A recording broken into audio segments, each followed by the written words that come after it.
आज हम जानेंगे इंडिया की इकोनॉमी का फ्यूचर यूएस का इंडिया पर टैरिफ लगाने के बाद में। तो ये जो फैसला है इसने ग्लोबल इकोनॉमिक और डिप्लोमेटिक सर्कल्स में तहलका मचा दिया है। यूएस ने भारत के खिलाफ एक सख्त ट्रेड एक्शन का अनाउंसमेंट किया है, जिसे वो फ्रेंड कहता था उसके साथ ही उसने धोखा कर दिया है और 25% का ब्लैंकेट टैरिफ लगा दिया है।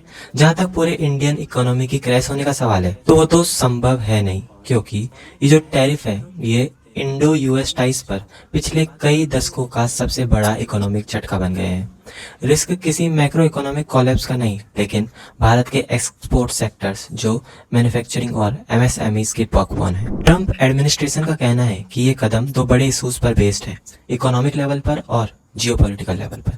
इकोनॉमिकल लेवल पे बात करें तो यूएस का कंप्लेंट है कि भारत के इंपोर्ट ड्यूटीज दुनिया में सबसे ज्यादा है और नॉन मॉनेटरी ट्रेड बैरियर्स भी काफी टफ है। यूएस का ट्रेड डेफिसिट भी एक बहुत बड़ी प्रॉब्लम है। जियोपॉलिटिकल लेवल पर वॉशिंगटन का कहना है कि भारत का रसिया से ऑयल और मिलिट्री हार्डवेयर खरीदना यूक्रेन वॉर के चलते लगाए गए इंटरनेशनल सैंक्शंस का वायलेशन है।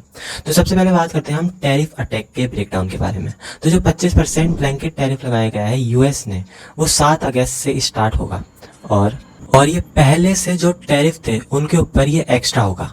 बाकी कंट्रीज जैसे चाइना को कुछ एग्जाम्पशन मिले हैं, लेकिन भारत को कोई एग्जाम्पशन नहीं दिया है। ग्लोबल ट्रेड रिसर्च इनिशिएटिव के एनालिसिस के मुताबिक ये मूव सिर्फ ट्रेड इम्बैलेंस को सॉल्व करने के लिए नहीं, बल्कि पॉलिटिकल प्रेशर बढ़ाने के लिए भी है। ये मैसेज देने की कोशिश कर रही है कि अगर भारत यूएस के जियोपॉलिटिकल स्टैंड से अलाइन नहीं करेगा तो उसके इकोनॉमिक इंटरेस्ट को नुकसान होगा। अब बात करते हैं कि रसिया का इसमें क्या रोल है। तो टैरिफ के साथ साथ एक और अनस्पेसिफाइड पेनल्टी भी भारत के रसिया से एनर्जी और डिफेंस डील्स के चलते अनाउंस की गई है। यह एक टेस्ट केस के रूप में देखा जा रहा है फ्यूचर के सेकेंडरी टैरिफ्स के लिए। यूएस सेनेट में एक बिल पास हुआ है, सैंक्शनिंग रशियन एक्ट ऑफ 2025, जिसमें उन कंट्रीज इंक्लूडिंग इंडिया पर 500% टैरिफ लगाने का प्रपोजल है, जो अब भी रसिया से एनर्जी खरीद रहे हैं उन देशों के लिए। वैसे इंडिया की जीडीपी को हल्का झटका तो लगने वाला है, क्योंकि इंडिया इकोनॉमी जो मेनली डोमेस्टिक डिमांड पर बेस्ड है पूरी तरह क्रैश नहीं करेगी। लेकिन इकोनॉमिस्ट का कहना है कि जीडीपी की ग्रोथ 0.2% से 0.4% तक कम हो सकती है और ये 6.2% से 6.5% से गिरकर 5.8% से 6% तक आ सकती है। रुपए पर भी काफी ज्यादा प्रेशर बन सकता है और आरबीआई को इसमें इंटरवीन करना पड़ेगा। अब बात करते हैं हमारे देश के इसके रिएक्शन के ऊपर कि हमारे देश ने इसके ऊपर क्या अपना रिएक्शन दिया है।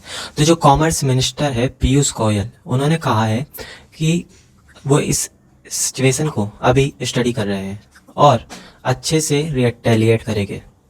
बाकी बात करें जो ट्रंप का स्टेटमेंट था डेड इकोनॉमी का, कि जो इंडिया है वो डेड इकोनॉमी है, तो ट्रंप के कमेंट पर इंडिया और रसिया अपनी डेड इकोनॉमीज के साथ डूब सकते हैं। इस कमेंट पर गोयल ने कहा है कि पार्लियामेंट में इंडिया के अचीवमेंट्स गिनाए।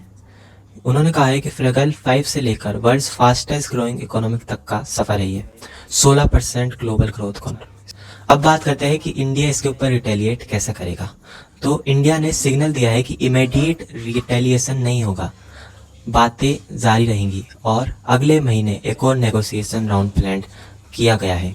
ये एक हाई स्टेक्स डिप्लोमेटिक गैम्बल है, ना तो यूएस से पूरी तरह लड़ना है और ना ही अपने कोर इंटरेस्ट को छोड़ना है। तो दोस्तों आज के वीडियो में इतना ही, मिलते हैं किसी और वीडियो में। अगर आपको ये वीडियो पसंद आया हो तो वीडियो को लाइक कर देना।